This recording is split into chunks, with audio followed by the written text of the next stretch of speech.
The Tonight Show had seen thousands of interviews. Laughter, surprises, viral moments. But nothing could prepare the studio for what was about to happen. Jimmy Fallon sat across from Morgan Freeman, one of Hollywood's most iconic voices, ready for another light-hearted segment. The audience was buzzing with anticipation. The cameras were rolling. Everything seemed perfect. Until Jimmy mentioned a name. Just one name. And in that instant, Morgan Freeman, the man whose voice had narrated countless stories, who had commanded respect in every role, who had never faltered on camera, fell completely silent. His eyes closed. His hand moved to cover his mouth. The studio froze. Jimmy's smile faded. The cards in his hand dropped onto the desk.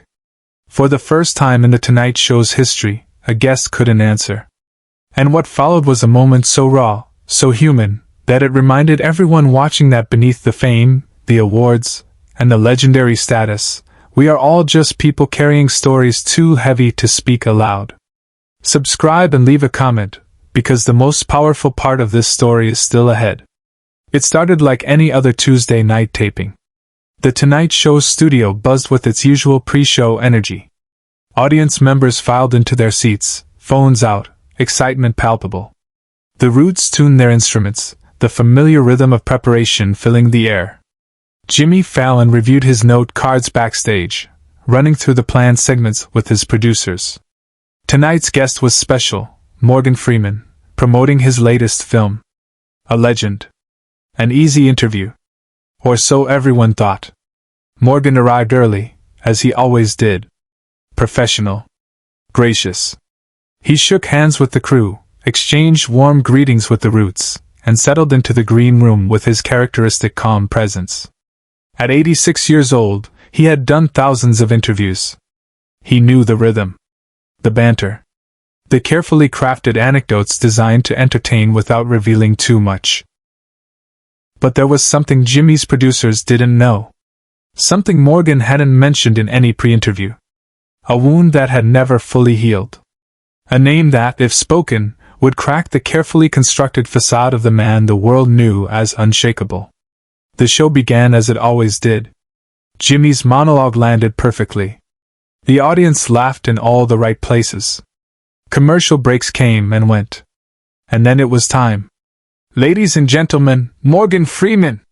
The applause was thunderous. Morgan walked out with that distinctive stride, waving to the crowd, settling into the guest chair with practiced ease. The first few minutes were exactly what everyone expected. Stories from the set. Jokes about getting older. Jimmy doing his signature impressions.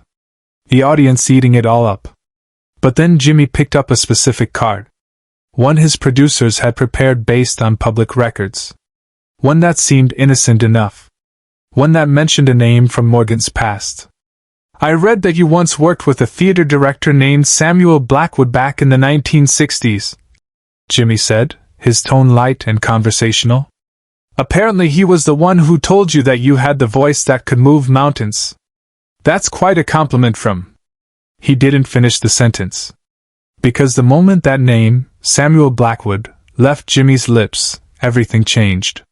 Morgan's expression, which had been open and animated, shut down completely. His eyes, which had been sparkling with humor just seconds before, suddenly glistened with something else entirely.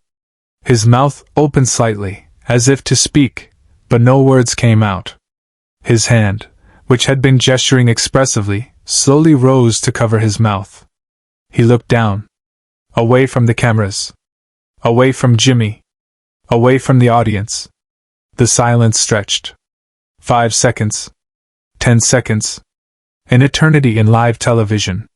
The audience, sensing something profound was happening, went completely quiet.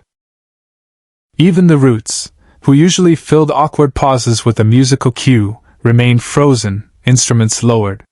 Jimmy's producer, watching from the control room, reached for the commercial break button, but something stopped her.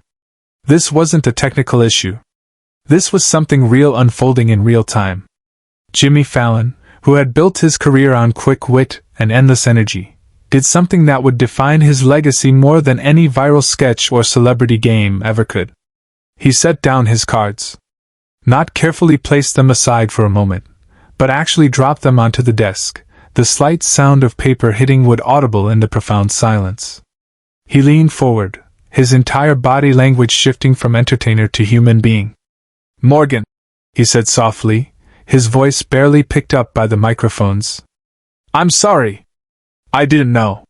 What happened next, no one in that studio and no one watching at home could have predicted. Morgan Freeman took a slow, shaking breath. When he finally looked up, there were tears streaming down his face. Not the single, dignified tear of a film scene. Real tears. The kind that come from a place so deep that no amount of professional composure can hold them back. "Samuel Blackwood," Morgan finally said, his legendary voice cracking on each syllable. "Saved my life." The audience remained silent, but you could feel the collective lean forward. Every person in that studio was now part of something intimate, something sacred. Jimmy didn't rush him. Didn't try to lighten the mood. Didn't reach for a joke or a transition. He just waited. Gave Morgan the space to breathe. To gather himself. To decide if he wanted to continue. "I was 28 years old," Morgan began, his voice steadier now but still thick with emotion. "I was nobody. I had done some small theater, some bit parts. But I was ready to quit. I had a wife, bills to pay, and dreams that seemed more foolish with every passing day. I was going to take a job at the post office." I had already filled out the application. He paused, wiping his eyes with the back of his hand. Jimmy, without hesitation, pulled out his own pocket square and offered it across the desk. Morgan took it with a small, grateful nod. Samuel Blackwood was directing a small production in Harlem. Someone told him about me, and he asked me to audition. I almost didn't go. But something, I don't know what, made me show up that day. The studio remained utterly still. Even the camera operators had stopped their usual adjustments, afraid to make any sound that might break the moment. I walked into that theater. Morgan continued, and Samuel was sitting in the third row.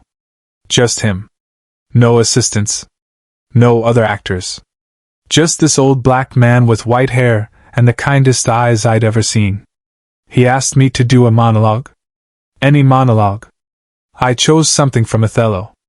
And when I finished, he stood up, walked down to the stage, looked me dead in the eye and said, "Young man, you have a voice that could move mountains.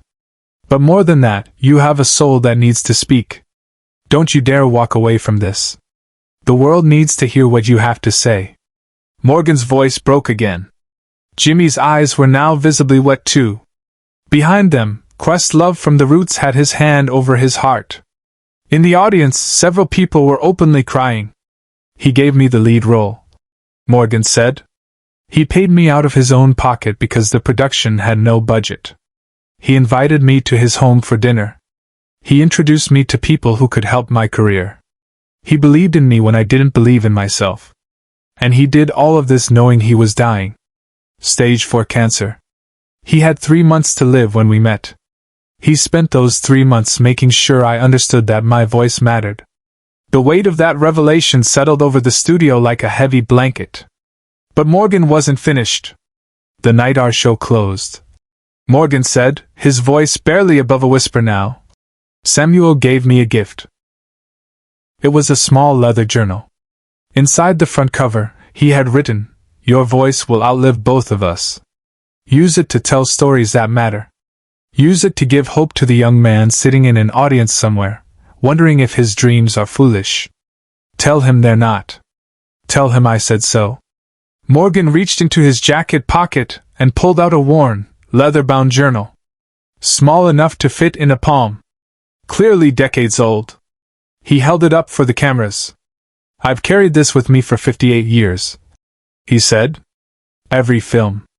Every interview. Every award show. It's always in my pocket. Because Samuel Blackwood saw something in me that I couldn't see in myself. And I made him a promise, sitting in his hospital room 3 weeks before he died, that I would never forget what he taught me. That I would use my voice to lift up others the way he lifted me up." Jimmy Fallon stood up. He didn't plan it. Didn't calculate it. He simply stood, walked around his desk, and embraced Morgan Freeman. Not for the cameras. Not for the viral moment. Just human to human. And the audience, as if released from a spell, erupted. But it wasn't applause. Not yet. It was something deeper. A collective exhale. A shared recognition that they had witnessed something profound. When Jimmy returned to his seat, he didn't immediately try to move the interview forward. He sat there, looking at Morgan, and said, "Thank you for sharing that. Thank you for trusting us with that story." Morgan nodded, composing himself. "I don't talk about Samuel often," he admitted. "It's still hard. Even after all these years. But when you said his name, it all came back. The fear I had. The doubt. The moment someone saw past all of that, and told me I mattered. Every young person struggling to find their voice needs a Samuel Blackwood. Someone who believes in them when they can't believe in themselves." The interview continued, but the energy had shifted entirely. What was supposed to be a light-hearted promotional appearance had become something else. A masterclass in vulnerability. A reminder that the stories we carry shape us long after the people who gave them to us are gone. Behind the scenes, something else was unfolding that would cement this moment in tonight's show history. During the commercial break, Jimmy's producer approached him with tears in her eyes. "We've never had anything like this," she said. "The phones are ringing off the hook. Social media is exploding. People are sharing stories about their own Samuel Blackwoods. The people who believed in them. The mentors who changed their lives. But more than that, something was happening in the studio audience. People weren't just sitting in their seats waiting for the show to resume. They were talking to each other. Strangers sharing their own stories of the teachers, coaches, parents, and friends who had told them their voice mattered. The studio had become a temporary community, bound together by the recognition that we all carry these moments. These people. These names that, when spoken, remind us of who we might have been without them. When the show returned from commercial, Jimmy made a decision that broke every rule in the late-night television playbook. Instead of moving to the next segment, instead of playing a game or showing a clip, he turned to the audience. "How many of you," he asked, "have a Samuel Blackwood in your life? Someone who believed in you when you couldn't believe in yourself?" Nearly every hand in the studio went up. "Tell me," Jimmy said, pointing to a woman in the third row. "Who was yours?" "My high school English teacher, Mrs. Patterson," she said, her voice shaking. "I was going to drop out. She told me I was the best writer she'd ever taught. She made me promise to finish. I did. I'm a journalist now." Jimmy pointed to another person. And another. For 5 minutes, in the middle of a tightly scripted television show, people shared names. Faces. Stories. The cameras captured it all. Morgan Freeman sat in his chair, tears still streaming, nodding at each story as if blessing them. "This," Jimmy said, turning back to Morgan, "is what you've done tonight. You've reminded all of us that we don't make it alone. That someone, somewhere, sees us before we see ourselves. And that's worth remembering. Share and subscribe. Make sure this story is never forgotten." After the show ended, after the audience had filed out, after the cameras stopped rolling, Morgan Freeman did something unprecedented. He asked to speak to the crew. Not the producers or the executives. The crew. The camera operators. The sound technicians. The people who make television happen but rarely get acknowledged. They gathered on the stage, perhaps 30 people, confused but curious. Morgan stood before them, still holding that worn leather journal. "Samuel Blackwood wasn't famous," he said. "He wasn't rich. He never won awards or had his name in lights. But he changed my life by seeing me. Really seeing me. Not what I could do for him. Not what I represented. Just me. And I want you to know that I see you. Every one of you. The work you do matters. The care you put into your craft matters. And if there's someone in your life who needs to hear that their voice matters, tell them. Don't wait. Don't assume they already know. Tell them." One of the younger camera operators, a woman in her 20s, raised her hand timidly. "Mr. Freeman, can I ask you something?" He nodded. "Do you think Samuel knew? How much he meant to you? How much he changed everything?" Morgan smiled, the first genuine smile since Jimmy had mentioned that name. "I told him. 3 days before he died. I sat next to his hospital bed, and I told him that he had saved my life. That I would carry his words with me forever. And you know what he said?" The crew leaned in. "He said, 'I didn't save you, son. I just reminded you who you already were.'" The silence that followed wasn't empty. It was full. Full of recognition. Full of gratitude. Full of the understanding that we are all connected by these moments, these people, these names that change everything. That night, Jimmy Fallon went home and called his high school drama teacher. A man he hadn't spoken to in 20 years. A man who had told him, when he was 17 and terrified, that making people laugh was a gift, not a distraction. He thanked him. Really thanked him. Morgan Freeman's appearance became the most watched Tonight Show clip in the show's history. Not because of spectacle. Not because of celebrity. But because of truth. Raw, unfiltered, human truth. And somewhere, in thousands of homes across the country, people picked up their phones and called their Samuel Blackwoods. Their teachers. Their coaches. Their mentors. The people who saw them when they couldn't see themselves. Because that's what happens when we dare to be vulnerable. When we let the walls come down. When we honor the names that shaped us. We give others permission to do the same. Jimmy Fallon still keeps that image in his mind, Morgan Freeman, holding that worn leather journal, tears on his face, voice cracking with emotion. It reminds him that his job isn't just to entertain. It's to create space for moments like this. Moments that remind us we're all human. All fragile. All saved by someone who believed in us before we believed in ourselves. The Tonight Show returned to its usual format the next night. Games, sketches, laughter. But everyone who had been in that studio on that Tuesday night carried something with them. A reminder that beneath the lights and the cameras and the performance, there are real stories. Real pain. Real love. And sometimes, all it takes is one name to unlock it all.